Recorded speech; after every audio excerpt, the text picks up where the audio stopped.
Paixão de nosso Senhor Jesus Cristo segundo Marcos. Nós estamos iniciando a nossa Semana Santa com essa celebração de Ramos e da Paixão do Senhor.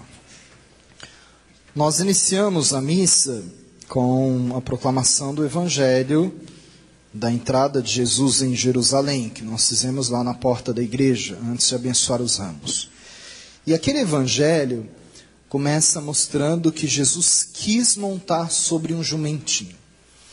A tradição daquela época é que quando um rei era eleito, ele entrava num cavalo branco cheio de pompas, de penas, de plumas, na cidade. Era assim que ele era apresentado a toda a cidade como um grande rei, uma grande imponência.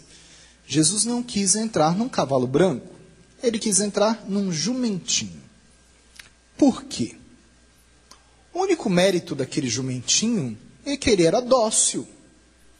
Era um jumentinho manso. Ele se deixou conduzir a Jesus. Deixou ser levado até Jesus. Depois ele conduziu Jesus pelas ruas de Jerusalém. E Jesus foi conduzindo ele por qual rua ele queria passar. Eles avançaram juntos por Jerusalém. Mas o jumentinho, ele foi aonde Jesus queria que ele fosse. Ele não fez outra coisa. Ele não foi aonde ele queria ir, ele foi aonde Jesus queria que ele fosse. Ele deixou-se conduzir. Era ele que carregava Jesus. Mas era Jesus que o guiava para conduzi-lo para um reino onde ele repousará em verdes pastos, em pastos verdejantes, como nós diríamos depois no Salmo 23, não é? Mas tem uma frase nesse evangelho que nós proclamamos lá no início da missa na porta da igreja, que é muito interessante.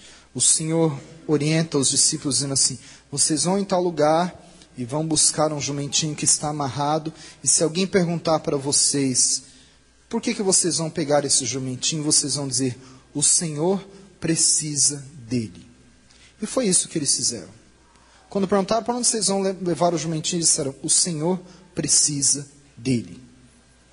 Por que tem essa frase específica? Por que Jesus dá esse detalhe? Por que eles usam esse detalhe? Por que as pessoas aceitam isso? Ele diz, tá bom, pode levar. Porque assim como o Senhor precisava daquele jumentinho, o Senhor precisa de nós. De cada um de nós. Então eu gostaria que nós iniciássemos essa Semana Santa lembrando disso. Que o Senhor quer precisar de nós. Então que nós sejamos nessa Semana Santa 2015, esse jumentinho dócil, que não compreende nada, que não sabe aonde ele é conduzido, mas que ele é conduzido pela divina providência. O Senhor precisa dele, e o Senhor logo o mandará de volta. Quando não precisar mais, o Senhor manda de volta para onde ele veio, o jumentinho voltará para o lugar no meio dos seus. Assim como algumas parábolas dizem, né, que aquele árvore que não produz fruto, ela será cortada e lançada ao fogo. Nós também. Eu gosto muito do jumentinho do Evangelho, gente. Gosto muito dessa história do jumentinho do Evangelho. Muito, muito, muito, muito. Até porque eu me sinto esse jumentinho. Ou pelo menos eu tento ser esse jumentinho. Eu tento ser esse jumentinho dócil que Jesus escolheu. Porque esse jumentinho é um animal humilde, que não tem uma aparência bonita, que não é elegante, mas que tem uma capacidade gigantesca de carregar grandes cargas. Então o convite está feito. Você aceita ser um jumento? É difícil, né? Que a gente não quer ser jumento. Essa palavra, ser jumento, a gente não quer. Nós queremos estar em cima da montaria. Nós queremos estar em cima do cavalo branco. Mas é diferente. Nós deveríamos querer Jesus aqui, ó, em cima da gente. Deixar Jesus estar em cima e deixar que Ele nos guiasse pelo caminho que Ele deve nos caminhar. Normalmente eu sempre preparo para a missa uma imagem que eu coloco aqui. Essa daqui eu peguei dos rogacionistas, né, do Padre Reinaldo, que nos ajudou nas confissões nessa quaresma. Eu procurei lá na internet, e a frase que eu colocava para procurar uma imagem era dizer assim, eu sou um jumento. E eu não encontrei um jumentinho com essa frase, eu sou um jumento. Não encontrei. Me lembrei do ano passado que eu postei isso No domingo de Ramos, lá no Facebook, eu sou um jumento. E muitas pessoas diziam assim, padre, para com isso, o senhor é tão inteligente. Padre, o que aconteceu? O que o senhor fez de errado? Qual foi a burrice? E aí eu postava embaixo dizendo assim, só os fortes entenderão. Só quem veio na missa entenderá. Só quem leu o Evangelho de Jesus entrando em Jerusalém entenderá. Porque de verdade eu me interessei pelo jumento numa musiquinha muito antiga do Padre Antônio Maria, há muitos anos atrás, quando eu começava o meu processo vocacional, entendendo o que é isso. A gente tem que deixar Jesus estar aqui em cima da gente, para que Ele conduz por onde nós vamos entrar. Nós precisamos estar disponíveis para quando alguém disser para nós, o Senhor precisa de você. Para quê? Para Ele te guiar, nós precisamos estar disponíveis para o Senhor estar acima de nós, como João Batista dizia, né? É melhor que eu desapareça para que Ele apareça. É melhor que eu suma para que Ele apareça. E que Ele possa me conduzir para o caminho que Ele quer ir. Não somos nós que devemos estar em cima da montaria. Nós precisamos ser a montaria para que Jesus apareça. Então é um convite que eu gostaria de te fazer nessa Semana Santa. Por que Jesus consegue ter um coração puro obediente? Porque Ele não busca cumprir a sua vontade, a vontade dele, mas a vontade de Deus. Então nós devemos entender que na Semana Santa é uma grande experiência que nós precisamos ter e crer, entender em quem nós acreditamos de verdade. A Semana Santa nos leva a ver que Deus é esse que nós acreditamos. A lembrar, a reviver e reafirmar quem é esse Deus. Nós acreditamos num Deus que é obediente a ponto de obedecer ao Pai e dar a sua própria vida. Esse é o Deus que nós acreditamos.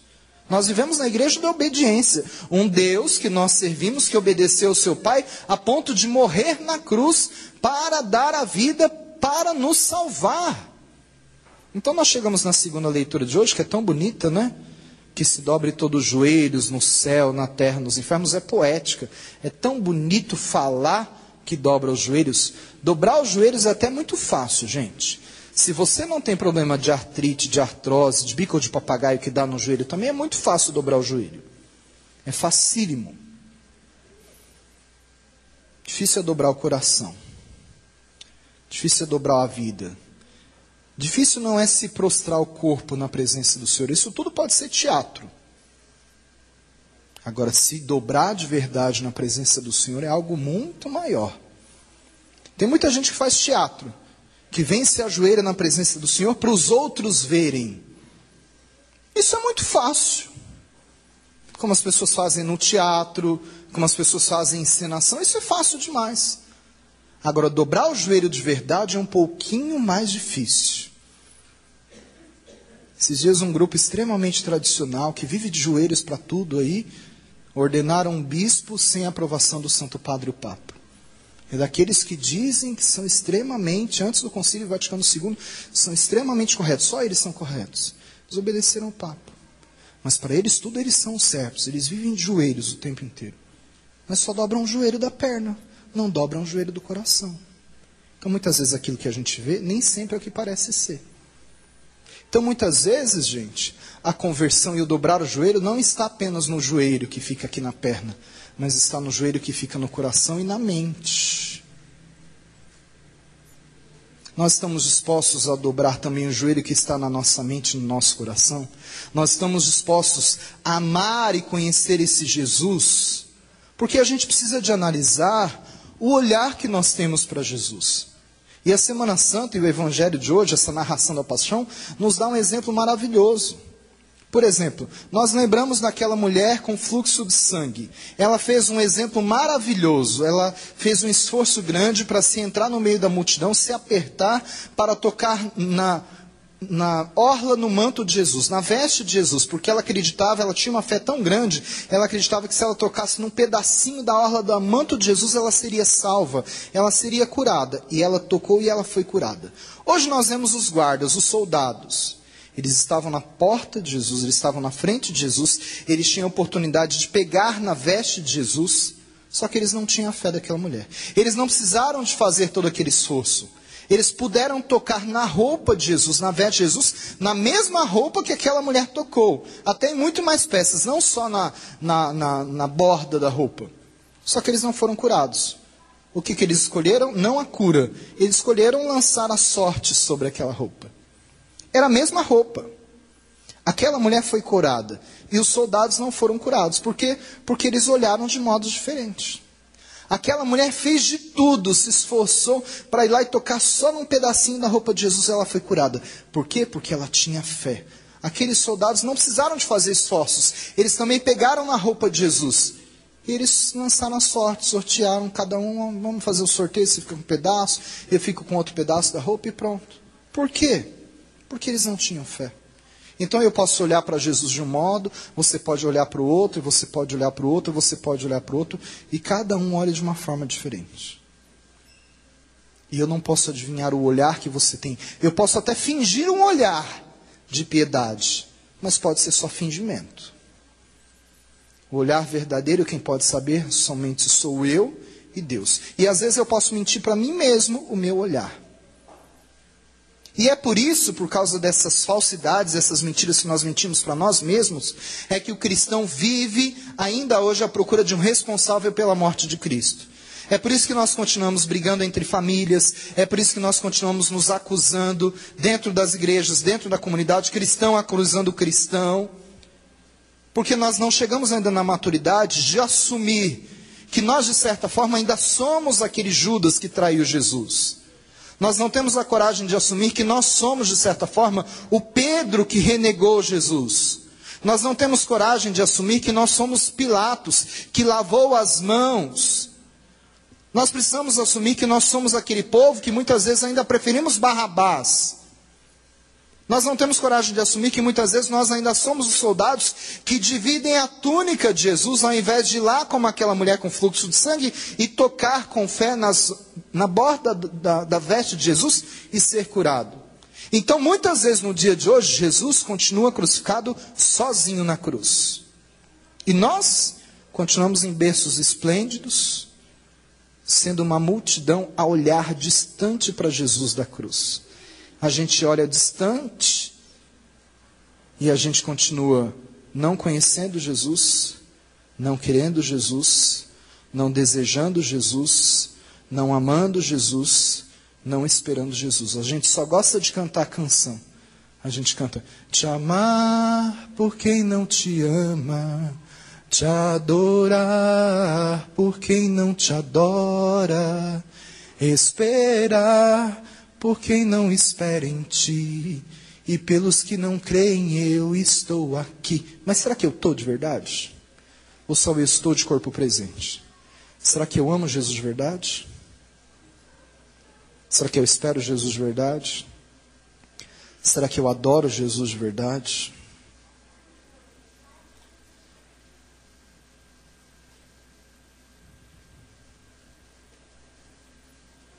Ou não? Ou será que eu adoro só um Jesus na glória, ressuscitado? Ou quando eu vejo Jesus crucificado, eu viro os olhos? Eu não quero ver Jesus na cruz. Então eu fecho os meus olhos e olho para o outro lado. Como é que eu quero escrever a minha história, gente? Eu sou o autor da minha própria história. É como se eu fosse escrevendo um livro de uma novela ou de uma peça teatral. Eu estou escrevendo o livro da minha própria história. Eu não posso escrever a minha história da mesma forma que eu escrevi do ano passado. A minha Semana Santa não pode ser a mesma semana do ano passado. Essa semana não pode ser a mesma semana como a semana passada. Não pode ser igual. Essa Semana Santa não pode ser igualzinha à Semana Santa do ano passado. Essa semana tem que ser diferente. Essa Semana Santa tem que ser a Semana Santa mais santa da minha vida. Então eu queria te convidar, quando você for embora, pegue esse raminho aqui, mas não só esse que você tem na mão. Pegue todos os outros que estão na igreja e leve embora para a tua casa. Pendura um na porta da tua casa, para que todas as pessoas que passarem ali percebam que essa é uma semana diferente. Leva um outro, põe assim no teu carro, para que as pessoas no trânsito passem e percebam que essa é uma semana diferente. Põe a outra lá na tua mesa de trabalho, para que as pessoas passem e vejam que essa é uma semana diferente. E que perguntarem: que mato é esse? E diz assim: porque essa é Semana Santa. E esse daqui foi o manto esse daqui foi uma plantinha, um ramo que eu peguei, para eu me lembrar e lembrar você também, que domingo foi domingo de Ramos. E de domingo de Ramos até domingo de Páscoa é uma semana que eu vou meditar a paixão, morte e ressurreição de Jesus. Para que as pessoas passam ali e se lembrem disso. É um sinal que estão sendo perdidos e que não pode ser perdido. A gente precisa de resgatar esses sinais. Nós precisamos fazer isso. Na procissão hoje que nós fizemos da manhã, as pessoas que olhavam, e eu ensinava isso, e as pessoas iam e entregavam os ramos. E muitas pessoas que nunca vinham na igreja, pegavam esse ramo e choravam. Sabe por quê? Porque talvez quando eles eram crianças, uma vez na vida eles foram na missa de Ramos. E eles lembraram da Semana Santa. Por que eles choravam? Porque acendeu uma semente que foi lançada na vida delas lá quando elas eram crianças. E nós podemos reacender isso na vida das pessoas se nós dermos um símbolo para essas pessoas. Então essa semana não pode ser como todas as outras semanas. Né? Semana Santa, gente, não é semana de descanso. Não é um feriado qualquer. Eu falo para todo mundo nos outros feriados, vai viajar, vai descansar. Semana Santa não é semana de oração. Por isso chama Semana Santa. Não é semana de descanso. Padre, mas eu chego cansado do meu trabalho. Poxa vida, Jesus cansou muito mais. Padre, eu estou esgotado. Ele se esgotou muito mais. Padre, eu não tenho forças. Ele não tinha nem sangue mais no corpo. E ele morreu por você. Então se esforce um pouquinho mais. Padre, eu estou quase morrendo quando eu chegar do trabalho. Ele não estava quase morrendo. Ele morreu por você. Então se esforce mais. Vá para a Via Sacra. Venha para a igreja. É uma semana no ano. Ele deu a vida. Será que você não pode dar um pouquinho mais de esforço? Na segunda, na terça, na quarta. Não é meia Semana Santa. É Semana Santa. De domingo de Ramos até domingo de Páscoa. Todos os dias. Todos os dias intensificar a sua oração, a sua presença na igreja. Não é? Continuar suas obras de misericórdia para quê? Para você poder ressuscitar de verdade na Páscoa da ressurreição. Porque você está escrevendo a sua história. Você está escrevendo a sua história. E você pode escrever essa história da sua Semana Santa 2015 como a melhor e a maior Semana Santa da sua vida. Você pode reescrever a sua semana e dizer assim, eu vou passar a Semana Santa 2015 sendo semelhante a Simão Cirineu. E na Semana Santa 2015 eu me coloquei do lado de Jesus, ombro a ombro, para carregar com ele a cruz, o peso da cruz, como Simão Cirineu carregou. Ou então eu vou ficar olhando de longe, vendo aquele homem sofrendo, carregando a cruz, e eu apenas vou ficar com dó, mas eu não vou ajudar ele a carregar a cruz. É uma escolha sua. Ou você pode se assemelhar àquelas mulheres chorosas, que choraram, mas não choraram de longe. Elas foram na Via Sacra em todos os passos de Jesus. Jesus estava carregando a cruz e elas estavam chorando, mas estavam chorando do lado dele. Elas estavam sofrendo com ele. Elas não ficaram chorando em casa, sentado no seu sofá, com um lencinho. Não, elas sofreram ali com ele, do lado dele. Vocês podem se assemelhar ao discípulo amado, que não fez como Pedro, que vivia grudado com o Senhor ou os outros apóstolos, mas que na hora do vamos ver, eles deram pé, saíram correndo, o galo cantando, ele correndo. Não, ele talvez por ser mais jovem, ou talvez por ter reclinado a cabeça no peito do mestre, ele escutou o coração de Jesus. E por isso que lá aos pés da cruz, ficou João Evangelista, o discípulo amado, Maria Madalena e Maria, mãe de Jesus. E até o final, aquele jovem estava ali. Ele não desgrudou da cruz. E foi para ele que Jesus entregou a mãe. Porque não tinha mais ninguém lá. Você pode se assemelhar também a ele. É uma escolha sua. Você pode até se assemelhar e escrever a sua história. Eu quero me parecer como Maria, a mãe do Senhor. Que mesmo muitas vezes silenciosa, ela permaneceu aos pés da cruz. É uma escolha nessa Semana Santa. Ou você pode ficar distante, longe. Ver o episódio do martírio de Jesus distante, como as pessoas fizeram. Aquele filme do Mel Gibson diz uma coisa, mostra uma coisa fabulosa. No final da tarde, quando rasgou o véu do templo, começou a escurecer, todo mundo foi embora. Percebe isso? Todo mundo foi embora. Começou a escurecer, todo mundo deu no pé. Só ficaram os 3 lá. Todo mundo foi embora. Algumas pessoas ficavam se aquecendo no fogo à distância. Às vezes a gente quer, eu vou ficar no quentinho aqui e deixar Jesus lá sozinho. Sozinho. Ainda bem que apareceu José de Arimateia para ajudar a colocar o corpo de Jesus no colo da mãe. Mas ela estava lá. João Evangelista estava lá. E Maria Madalena estava lá. A escolha é sua. Nós queremos estar lá ou nós vamos fugir? Porque estaremos com preguiça ou com medo? A escolha é nossa. Ele não fugiu. Ele ficou lá. E talvez esse seja o pedido para Jesus, para nós agora. E talvez essa Semana Santa pode ser a semana mais santa da sua vida. E se ela for a semana mais santa da sua vida, você vai ressuscitar de verdade. Talvez você passou essa quaresma toda carregando um grande peso, um grande fardo. Eu digo que essa quaresma foi a quaresma talvez mais difícil da minha vida, mais pesada. Por isso que eu me sinto como um jumentinho que carrega grandes fardos. Só que aí eu lembro que chegou uma hora que o jumentinho tirou todo aquele fardo e ele pôde carregar o Rei dos Reis. Aquele jumentinho naquele momento se tornou o jumento mais bonito do mundo. Aquele jumentinho se tornou o jumento mais bonito do que todos os cavalos brancos, porque acima dele estava o Rei dos Reis. E aquele jumentinho não ia carregando, ele não ficava pensando que as pessoas estavam batendo palma para ele, não. Nem derrubando os mantos, colocando os ramos para ele. Ele sabia que estava aplaudindo, era o Rei dos Reis. Mas ele estava feliz. E aí chegou um momento que Jesus mandou ele de volta e não levou ele para ser crucificado, porque a missão dele tinha terminado. Então eu estou chegando muito feliz no final dessa quaresma, dizendo assim, obrigado, Senhor, porque eu carreguei muito fardo pesado nessa quaresma. E eu estou esperando em Deus que eu seja esse jumentinho, que eu esteja de verdade preparado para que o Senhor suba aqui e para que eu possa te carregar. Porque não é mais o fardo pesado, é o Rei dos Reis que eu quero carregar sobre mim. E eu acho que se a gente fizer dessa Semana Santa a semana mais santa da nossa vida, o Senhor pode nos surpreender. E as surpresas já começaram. Na reunião do conselho, quando eu falei, olha, é a Semana Santa do Jubileu, nós precisamos preparar uma surpresa. E o pessoal falou, padre, o que nós vamos fazer? Eu disse, não sei. Use a criatividade de vocês. Eu disse, padre, o que o senhor quer? Eu disse, não sei, eu queria, sei lá, pegar aquela cruz grande, pôr em cima de um carro, ornar ela toda com ramos. E eu falei, mas fica muito difícil. Eles disseram, não, a gente vai tentar. Eu disse, não, que vocês vão derrubar minha cruz. Eles arrumaram uma engenhoca ali e conseguiram pôr minha cruz. Eu fiquei até surpreso do jeito que eles fizeram. Ontem foram lá, arrumaram tudo, puseram todos os ramos, ficou bonito, negócio, um costeiro de ramos, ficou uma coisa linda. Fiquei até impressionado.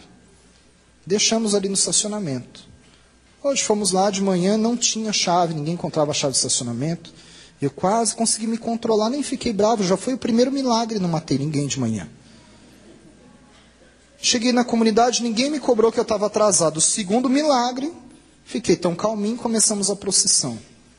Tiraram o carro daqui, fomos no meio da procissão e eu olhei, tinha uma aranha, gente, desse tamanho no Cristo. Não, desse tamanho no Cristo. E eu fiquei impressionado. Ninguém tinha percebido. Eu percebi no meio da procissão. A aranha tinha armado uma teia gigantesca no Cristo. Ela pegou os ramos, o próprio Cristo, e ela armou uma teia gigantesca. Eles pegaram o carro, saíram, foram lá, organizaram tudo na procissão. Saímos do lado e ninguém percebeu. Estou eu passando do lado, olhei e falei, não. Fui lá perto, fiz, gente, vocês viram isso aqui? Disseram o quê, padre? Uma teia gigantesca com uma aranha desse tamanho. Não estou exagerando, gente. Desse tamanho a aranha. Eu fiz assim, gente, vocês estão vendo isso? A aranha armou essa teia toda aqui à noite, ninguém viu. Padre, aí eu fiquei prestando atenção na reação das pessoas. Os jovens, mais jovens, adolescentes, a primeira coisa que falaram, padre, vamos tirar essa aranha daí. Eu disse, deixa ela quietinha, a casa dela. Os mais, mais experientes, padre, deixa ela aí. Não é nada como a sabedoria da quilometragem rodada, né? Eu fiquei contemplando aquela aranha ali na cruz. Ela ali quietinha. E eu fiquei olhando onde é que ela tinha passado as teias. Fiquei imaginando os arquitetos ali, olhando, imaginando a arquitetura da teia da aranha ali. E eu fiquei imaginando assim, o que Jesus quer falar para a gente com essa teia? Um sábado à noite eu tinha falado para o Roberto, Roberto, esse Cristo fala com a gente. E o Roberto falou, fala, padre. Eu falei, fala. Depois falei para ele, fala, e às vezes ele não fala diretamente, ele usa o mensageiro. Dessa vez foi a aranha. Porque aquele Cristo era da minha paróquia de origem. Quando era criança, eu ia lá e via ele na parede. Um dia eu cheguei naquela paróquia, o padre tinha reformado a igreja, o Cristo não estava mais lá, eu encontrei ele debaixo de uma caixa d'água. Fiquei tão sentimental com aquele Cristo. Fui lá, fiz todo um poder do convencimento, chavequei o padre para trazer aquele Cristo para mim, o padre não queria deixar. Usei foram dias e dias e dias indo lá todo dia para o padre conseguir trazer aquele Cristo para mim, consegui trazer, descobri que ele estava pintado com cal, disse que era de gesso, consegui levar para uma amiga minha que restaurou, descobri que ele era de madeira. E aí consegui perfurar a mão, pôr os pregos, colocamos ali, e à noite essa igreja fica toda apagada e o foco de luz é só nele. E aí eu fiquei olhando e lembrei que na verdade é aquilo. Aquela aranha armou a teia naquele Cristo, para quê? Para atrair ali alguns insetos, para ser o alimento dela. E eu fiquei olhando e falei, é isso que Jesus quer. O que Ele quer é nos atrair a Ele. Para quê? Para que Ele seja o nosso alimento. E eu fiz assim. É interessante, né? Se os profetas se calarem, as pedras falarão. Se nós nos calarmos, até as aranhas falarão. É isso que Jesus quer de nós nessa Semana Santa. Ele quer nos atrair todos a Ele, para que Ele seja o nosso alimento. Deixe ser atraído para Jesus nessa Semana Santa e deixe Ele te alimentar. O recado Ele já deu. É só você querer atender. Faça dessa Semana Santa a semana mais santa da sua vida. É o meu pedido e o pedido do Senhor, que veio por meio daquela aranha. Amém? Fique de pé, por favor. Se isso te ajudar a rezar, feche seus olhos, recline sua cabeça. Eu gostaria que você pedisse agora por todas as pessoas que você conhece. Talvez por todas as pessoas que você já chamou alguma vez para vir na missa. Talvez pessoas que você gostaria que rezasse com você nessa Semana Santa. E que você sabe que você se chamar, que essa pessoa não virá. Tá bom. Não chame. Deixe que Jesus chame. Deixe que Jesus convide. Reze por ela agora. Mas reze por você também. Reze de verdade para que você possa ter a semana mais santa da sua vida. Peça por aqueles que não amam, por aqueles que não esperam, por aqueles que não adoram, mas peça também por você, porque ninguém dá aquilo que não tem. Não peça ao Senhor que você tenha força, coragem, não. Peça ao Senhor apenas que você decida que essa semana é uma semana santa, que não é uma semana sua, é uma semana dele. Então, que você vai dar ela para Ele. Até porque Ele tem te dado muitas semanas durante o ano. Vida, saúde, trabalho, coragem para fazer tantas coisas. Fale com o Senhor e deixe que Ele te fale também durante toda essa semana.